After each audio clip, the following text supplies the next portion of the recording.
Good morning. आप सभी का हमारे चैनल पर स्वागत है।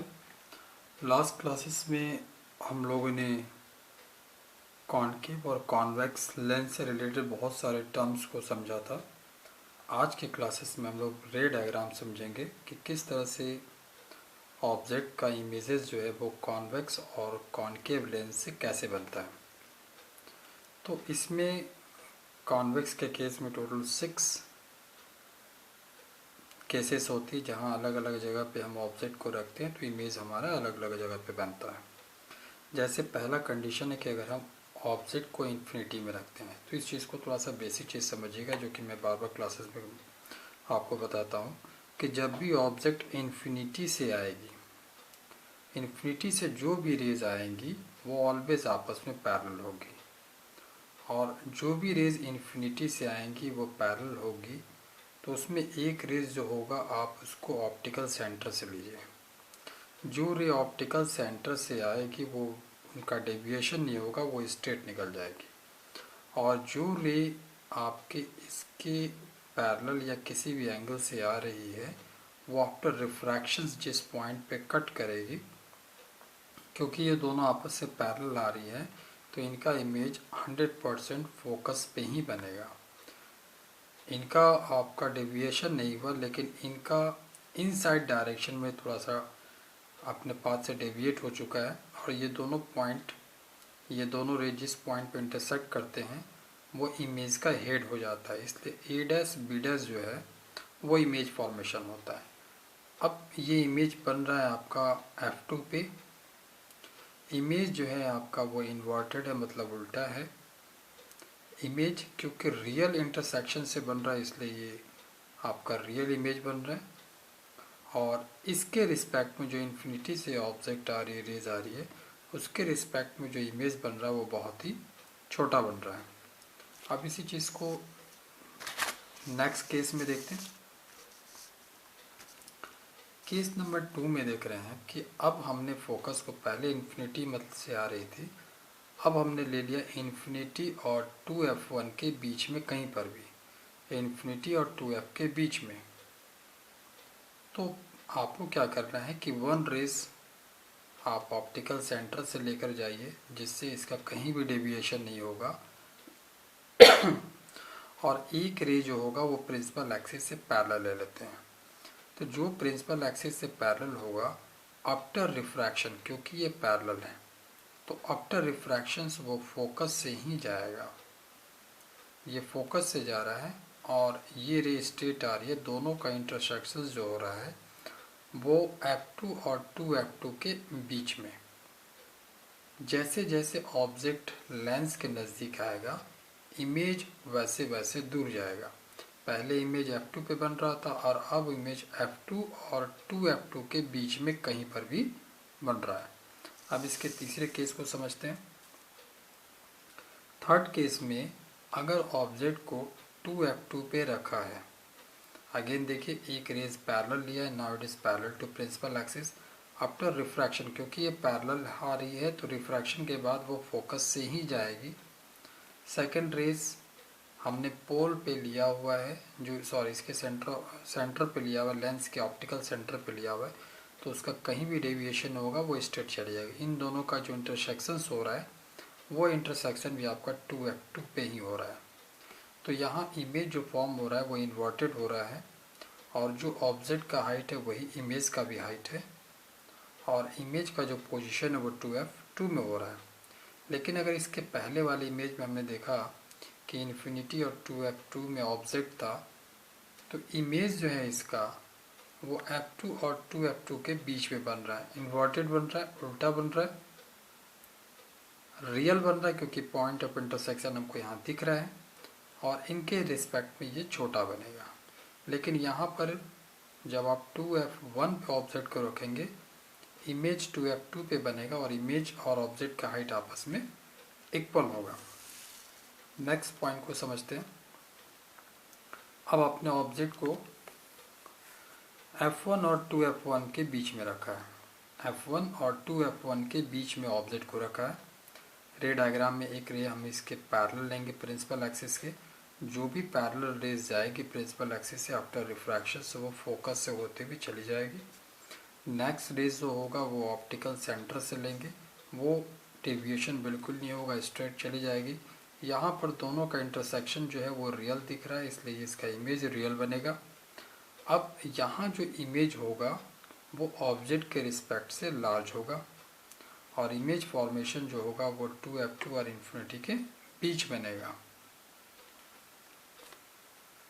नेक्स्ट, अब हमने ऑब्जेक्ट को फोकस पे रख लिया है, मतलब अगर हमारा ऑब्जेक्ट f1 पे है तो अगर f1 पे है तो पहले एक रे पैरेलल लिया तो ये फोकस होते हुए निकल गई, और सेकेंड रे ऑप्टिकल सेंटर से आया तो ये भी निकल गई। जब भी ऑब्जेक्ट फोकस पे रहता है तो रिफ्रैक्शन के बाद ये दोनों रे आपस में पैरेलल होती हैं, लेकिन साइंटिफिक के लैंग्वेज में जब ये रेजेस जो हैं वो पैरेलल इन्फिनिटी तक जाती हैं तो कहीं ना कहीं ये आपस में मिल जाती हैं। इसलिए यहाँ पर क्योंकि रियल इनका इंटरेक्शन होता है इसलिए इमेज फॉर्मेशन यहाँ पर रियल है। और इमेज का जो हाइट होगा, क्योंकि जैसे जैसे ये दोनों पैरेलल इन्फिनिटी तक जा रही हैं प्रिंसिपल एक्सिस से इनका जो डिस्टेंस है पॉइंट ऑफ इंटरसेक्शन का वो भी बढ़ता जा रहा है, इसलिए इमेज भी आपका हाईली लार्ज हो जाएगा, इन्वर्टेड होगा और रियल होगा।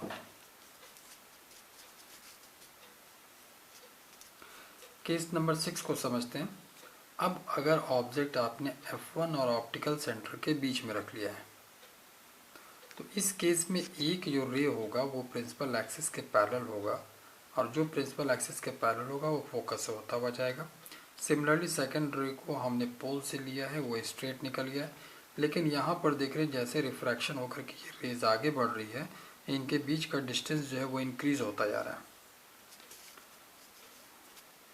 इनके बीच का जो डिस्टेंस है वो इंक्रीज होता जा रहा है। लेकिन इसी रेस को जब हम बैक साइड में लेकर के आएंगे तो ऐसा फील होगा कि वो एक पॉइंट से ये दोनों रेस जो है वो निकल करके आ रही हैं। वो पॉइंट हो जाएगा आपका A dash, so A dash by B dash हो जाएगा इमेज का पोजीशंस। तो इस केस में जो इमेज बन रही है, क्योंकि ये एज्यूम कर रहे हैं कि ऐसा इस पॉइंट से ये रेज आ रही है, सो इसमें वर्चुअल इमेज बन रहा है। इरेक्ट बनना मीन्स सीधा बन रहा है और ऑब्जेक्ट के रिस्पेक्ट में ये बड़ा है, सो ये लार्ज बन रहा है। तो ये जो चार ऑब्जेक्ट का जो पोजीशन था ये आपका कॉन्वेक्स के केस में था। अब इसी चीज़ को हम लोग कॉनकेव के केस में समझते हैं। कॉनकेव के केस में केवल दो पोजीशंस होते हैं, जैसे कि हम लोगों ने मिरर में भी पढ़ा था, मिरर में पढ़ा था कॉन्वेक्स मिरर के केस में दो केस होते हैं, वैसा ही यहाँ पर कॉनकेव लेंस के केस में दो केस होते हैं। तो इनकी प्रॉपर्टीज क्या है? Image form by concave lens. In a concave lens, irrespective of position of the object in front of lens, the image is always formed diminished, virtual erect and on the same side of the lens at the focus or between the focus and optical center। इसमें object को आप कहीं पर भी रखें, focus पे रखें या इन्फिनिटी फोकस के बीच में रखें, ऑप्टिकल सेंटर पर रखें, कहीं पर भी आप रखें तो इमेज जो होगा या तो फोकस से बनेगा, अदरवाइज फोकस और ऑप्टिकल सेंटर के बीच में बनेगा, दो ही पोजीशन होगा। इसी चीज़ को ग्राफ से समझते हैं। अगर ऑब्जेक्ट इन्फिनिटी में है तो यहाँ जो रेज आएंगे वो प्रिंसिपल एक्सिस के पैरेलल आएंगे। जो भी इन्फिनिटी से रेज आती है वो always parallel to each other. Lens से ये यहाँ पर डाइवर्ज हो रही है, आउटसाइड में डाइवर्ज हो रही है, लेकिन डाइवर्ज हो रही है अगर इसको हम बैक लेके आते हैं, इससे भी बैक लेके आते हैं तो ऐसा फील हो रहा है कि ये दोनों रेज एक पॉइंट से इमर्जेंट हो रही है और ये वो पॉइंट होता है फोकस। इसका मतलब कि अगर कॉनकेव लेंस के केस में ऑब्जेक्ट इन्फिनिटी में है तो इमेज इसका फोकस से बनेगा, क्योंकि ऐसा एज्यूम कर रहे हैं कि इमेज यहाँ बन रहा है, सो इमेज आपका वर्चुअल होगा और ऑब्जेक्ट के रिस्पेक्ट में काफ़ी छोटा होगा, हाईली डिमिनाइज्ड, और ये सीधा इमेज बनेगा, इरेक्ट। इसी चीज़ को अगर हम दूसरे ग्राफ में देखें कि अगर आपने ऑब्जेक्ट को infinity between the infinity and optical centre, infinity और ऑप्टिकल सेंटर के बीच में रख लिया है। तो पहले एक रे आप लीजिए parallel to principal axis, refraction होकर के आउटसाइड निकलेगा। क्योंकि प्रिंसिपल एक्सिस की ये पैरेलल था तो रिफ्रैक्शन को बैक साइड में लेके आएंगे तो वो ऐसा लगेगा कि फोकस से होती हुई जा रही है। एक रे आप बिल्कुल लीजिए ऑप्टिकल सेंटर से होते हुए, तो इस तरह से ये दोनों का पॉइंट ऑफ इंटरसेक्शन है वो मिल गया आपको A dash. So A dash by B dash जो हो जाएगा वो ऑब्जेक्ट का इमेज फॉर्मेशन हो जाएगा। अब यहाँ पर जो इमेज है वो वर्चुअल है, इनका साइज जो है वो ऑब्जेक्ट के साइड से छोटा है और इरेक्ट है, मतलब सीधा है।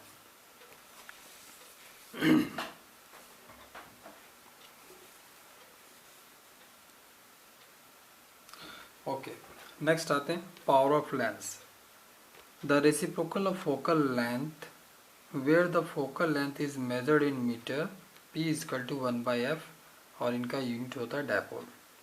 पावर ऑफ लेंस का मेजरमेंट जो होता है वो हम लोग फोकस के डिस्टेंस से निकालते हैं, बट इस केस में जो फोकस होगा लेंथ आप उसको ऑलवेज मीटर में निकालेंगे। तो 1/f जो रिजल्ट आएगा मतलब पर मीटर, उस यूनिट को हम लोग डायोप्टर में भी लिख सकते हैं। तो पावर ऑफ लेंस का यूनिट हो जाता है डायोप्टर। मैग्नीफाइंग ग्लास और simple microscope is an optical instrument used to magnify the size of very small object that are too small to seen by naked eye। बहुत छोटे छोटे ऐसे object हैं जो हमारे नेकेड आई से, खुली आंखों से जिस चीज़ को हम लोग देख नहीं सकते, इसी चीज़ के लिए हम लोग पावरफुल ग्लासेस का यूज़ करते हैं और उनका जो कम्बिनेशन होता है और उनका जो अरेंजमेंट होता है उन्हीं को हम लोग magnifying glass otherwise simple microscope कहते हैं। Focusing is the adjustment of lens, that is, photographs distance object, the lens is moved closer to the film, and for nearer object the lens is moved away from the film। जिस तरह से photographic camera में हम लोग lens को manually आगे पीछे करते हैं, वैसे ही लेंस को आगे पीछे एडजस्ट करने को ही हम लोग कहते हैं फोकसिंग।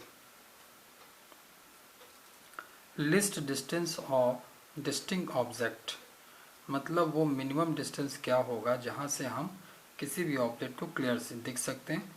तो वो डिस्टेंस है आपका 25 सेंटीमीटर एक नॉर्मल हेल्थी आई के लिए।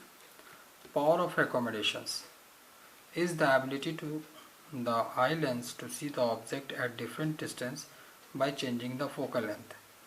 अब कोई ऑब्जेक्ट नज़दीक है तो उसके अकॉर्डिंग आई का जो फोकल लेंथ है वो ऑटो में सेट करता है, और कोई अगर ऑब्जेक्ट इन्फिनिटी में है तो आई का लेंस जो होता है वो ऑटो में इन्फिनिटी के अकॉर्डिंग अपने लेंस का पोजीशन सेट करता है।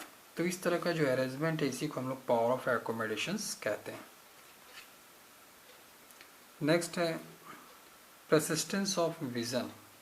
सो persistence of vision is time for which the impressions of image persist upon a retina up to 1/16 of the second after the object has been removed।